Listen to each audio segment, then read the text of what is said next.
Quickly Harsha से जान लिए जाएं आज के सारे stocks in news. Harsha, good morning. Good morning Ashish. Big boy doctor Reddy's पर नजरें रहेंगी और यहाँ पर परफॉर्मेंस थोड़ा सा फीका है हर पैरामीटर पर। प्रॉफिटेबिलिटी 1307 करोड़ पर आई है, 1324 करोड़ का अनुमान था। अब देखिए रेवेन्यू सिर्फ 12.5% बढ़ा है, एक्सपेक्टेशन 17% की ग्रोथ की थी। एबिटा लेवल भी 1872 पर ही सिमट कर रह गया, 2000 करोड़ का अनुमान था। और मार्जिन जहाँ पर 28% मार्केट एक्सपेक्ट कर रहा था एक्सपैंड होंगे, मार्जिन आए हैं 26.4%, हल्का सा ही एक्सपेंशन देखने को मिला है।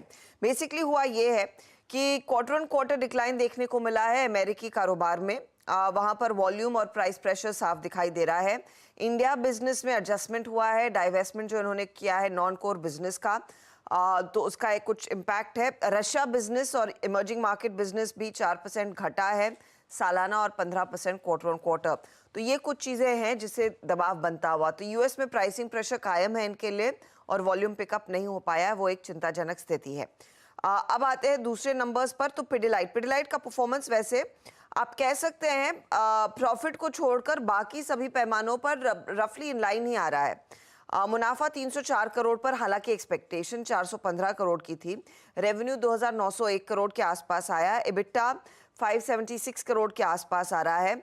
मार्जिन्स बड़े हैं, करीब 20% के आसपास आए। इनकी वॉल्यूम ग्रोथ अच्छी है।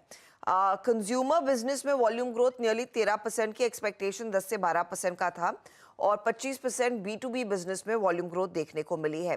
कंपनी ने कहा है कि रूरल मार्केट ने आउट परफॉर्म किया है अर्बन मार्केट्स की ग्रोथ को, और शॉर्ट टर्म में कुछ सॉफ्टनेस देखने को मिल सकती है, लेकिन मीडियम टर्म में मार्केट में इजाफा देखा जाएगा।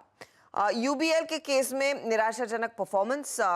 प्रॉफिट आया 81 करोड़ पर, 100 करोड़ के ऊपर का अनुमान था। रेवेन्यू 2133 करोड़ पर आता हुआ, ये इनफैक्ट थोड़ा बेहतर है, लेकिन एबिटा लेवल पर भी एक मिस है। 190 करोड़ के सामने 142 करोड़ ही कंपनी ने डिलीवर किया है। मार्जिन 6.5% पर सिमट कर रह गए हैं, 9.5% का अनुमान था। इनकी वॉल्यूम ग्रोथ 11% के आसपास आ रही है। प्रीमियम सेगमेंट में ज़्यादा बेहतरी देखने को मिली है और साउथ और ईस्ट रीजन्स में ज़्यादा पिकअप देखने को मिला है वॉल्यूम्स का। वोल्टास ने डिसअपॉइंट किया है। प्रॉफिट आया 110 करोड़ पर, रेवेन्यू 4203 करोड़ पर। एबिटा में प्रेशर है, 190 करोड़ का आसपास का आंकड़ा, और मार्जिन इसके आधे हुए हैं, 7.5% के घटके 4.5% के आसपास आते हुए दिखाई दिए हैं। तो ये फिलहाल आपके लिए स्थिति हुई नंबर्स की।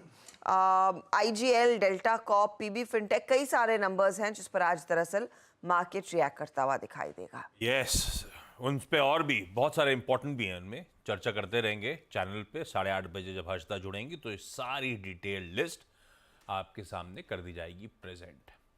बीच में थोड़ा सा मूड बिगाड़ने का काम कर रहा था आरबीआई के ड्राफ्ट प्रपोजल्स ने, जहाँ पे वो इंफ्रास्ट्रक्चर के लिए एडिशनल प्रोविजनिंग की बात करी गई थी। अब रिपोर्ट सजेस्ट कर रही है कि गवर्नमेंट दरअसल आरबीआई के उस ड्राफ्ट प्रपोजल को रिव्यू कर रहा है, क्योंकि काफ़ी सॉलिड लॉबिंग हो रही है उसके अगेंस्ट में। कहा जा रहा है ब्याज दरें बढ़ेंगी तगड़ी तरीके से और केपेक्स जो है उस पर तगड़ा डेंट आ सकता है। तो खैर ड्राफ्ट था, उस पर नर्वसनेस हो चुकी है। अब देखते हैं आज कैसे रिएक्ट करते हैं सारे स्टॉक्स। ऐसी रिपोर्ट सजेस्ट कर रही प्रोमिनेंट पेपर्स में। क्विकली छोटा सा ब्रेक ले रहा हूं। ब्रेक के उस पर जब लौट के आऊंगा तो आज का इवेंट्स कैलेंडर, अच्छा ये वो प्लेट है फिर से अच्छा नई तरह से बन के आई है। फॉल फ्रॉम हाइज और किस तरह से डिटोरेशन होता रहा ब्रेथ का। ब्रेक के उस पर events calendar plus commodity strategy.